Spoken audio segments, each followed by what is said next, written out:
अस्सलाम वालेकुम। जैसा कि आपको पता है कि इस वक्त यकीनन मुल्क नाजुक सूरत हाल से गुज़र रहा है।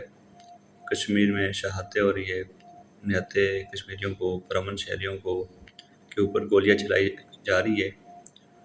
और इसके अलावा KPK में दहशतगर्दी बिल्कुल अरूज पर है। दहशतगर्दी में कोई कमी नज़र नहीं आ रही, और बल्कि दहशतगर्दी बढ़ती जा रही है। इसके अलावा बलूचिस्तान की भी यही सूरत हाल है।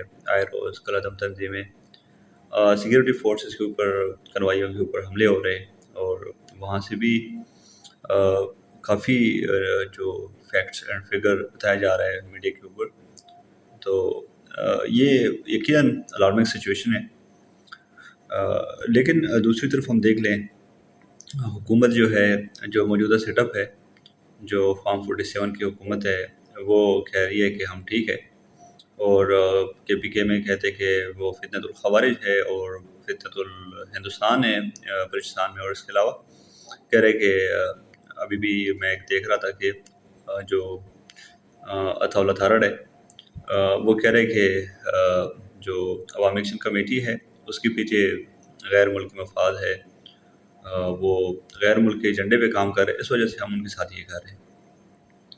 देखिए, ये स्टेटमेंट्स आप देखें, जो डिफेंस मिनिस्टर है हमारे, जो मरीम नवाज़ है, मौजूदा सेटअप के जितने भी लोग हैं, वो उनकी माजी में आप बयानात देखें तो एक चीज़ तो साबित होती है कि फ़ौज के बारे में, एस्टेब्लिशमेंट के बारे में सबका नैरेटिव ऑलमोस्ट सेम है। लेकिन right now they are the part of government, तो वो एस्टेब्लिशमेंट के ख़िलाफ़ कुछ बोलना पसंद नहीं करते। लेकिन एक चीज़ हकीकत है कि इस्टेब्लिशमेंट ये सब कुछ कर रही है, करवा रही है, और अवाम बदकिस्मती से इस चीज़ों को सह रही है।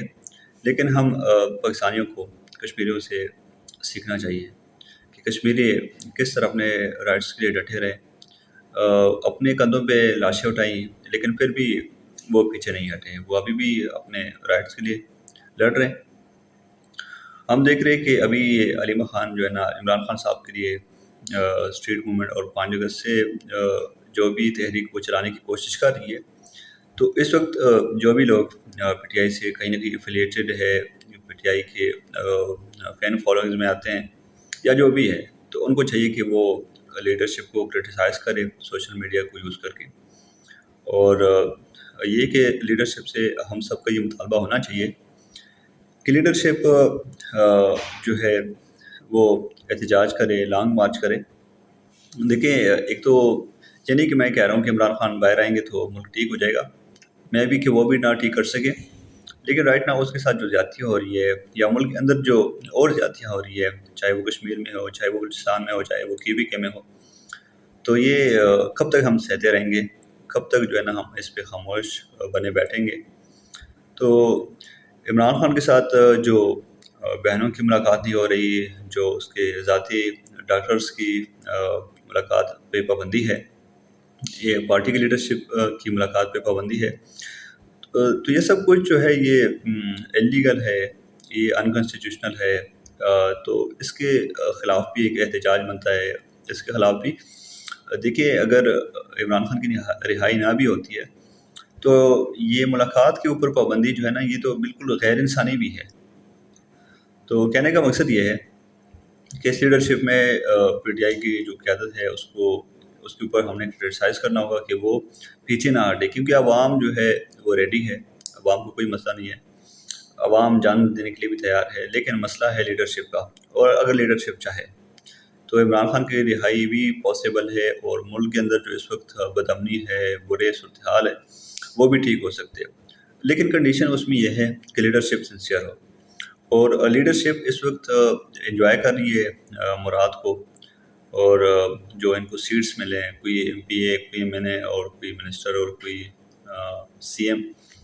हालांकि ये ऐसे लोग हैं कि मे बी कि अगर इनका कोई पॉलिटिकल बैकग्राउंड इतना नहीं है, न इतना वोट बैंक है इनका अपना, लेकिन इमरान खान साहब की वजह से इनको वोट मिले, और अब ये इमरान खान के नाम पे ये मुराद को एंजॉय कर रहे हैं। तो ये इसके ऊपर क्रिटिसिज्म भी बनता है, और इनको अगर तो ये नहीं कर सकते तो ये मुस्तफ़ी हो जाए, रिज़ाइन करे कि हम ये पोजीशन नहीं संभाल सकते। कोई और ऐसा आ जाएगा جو اس پوزیشن کو سنبھال لے. اور سب سے جو بڑی بات ہے، اس وقت ملک کے اندر ایک بہت ہی اچھے تحریک کی ضرورت ہے.